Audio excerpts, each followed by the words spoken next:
Inaanyayahan po na tumayo ang kapulungan at aawitin po natin ang number 17 sa ating himnaryo at inaanyayahan po si Minister Matt Gregor Chongson para sa panalangin pagkatapos ng awitin. At gumayak na rin po pagkatapos ng panalangin ang Pasay Kids na siya muna po mag-intermission. Kapalit po muna nung Area 4 ng NCR. Susunod na lang po sila. Nakagayak na daw po kasi yung mga bata. Nakabihis na. Kaya pagkatapos po ng awit number 17, mananalangin po si Minister Matt Gregor Chongson at kasunod po no, ng intermission ng Pasay Kids. Number 17.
Panginoon naming Diyos, Ama na lubhang makapangyarihan sa lahat, muli, Ikaw po, Panginoon, ay aming tinatawagan ngayong tanghali pong ito. Ama, muli hinihiling namin na kami po ay iyong tunghayan sa aming maliit na salo-salo, isang salo-salo, Panginoon, na pinagkasunduan namin upang magbigay sa iyo ng pagpugay, pagbabalik sa iyo ng mga aming mga pagpuri, pagdakila, pagluwalhati, pagsamba sa kataas-taasan, Panginoon, at higit sa lahat, sa pagsamba sa tanging Espiritu at katotohanan po lamang.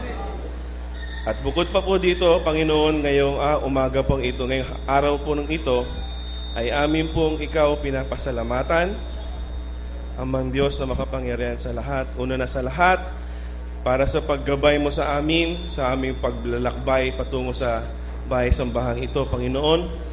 Ama, napakasaya po namin ngayong tanghali pong ito, na sa kabila na ang iba namin mga kapatid ay may mga binyahing hindi biro-birong layo, Panginoon, iningatan mo, pagkatapos mo po kaming ingatan sa aming mga paglalakbay, pagkatapos mo po kaming ginabayan habang papunta po kami dito, ay masayang-masaya po kami at naririto po kami, mga munting alipin na tinawag sa iyong kabanal-banalang pangalan, nakapagkita-kita po kami tigit sa lahat, nakapagdadaos po kami ng karapat-dapat na pagpapasalamat sa iyo ngayong araw na ito.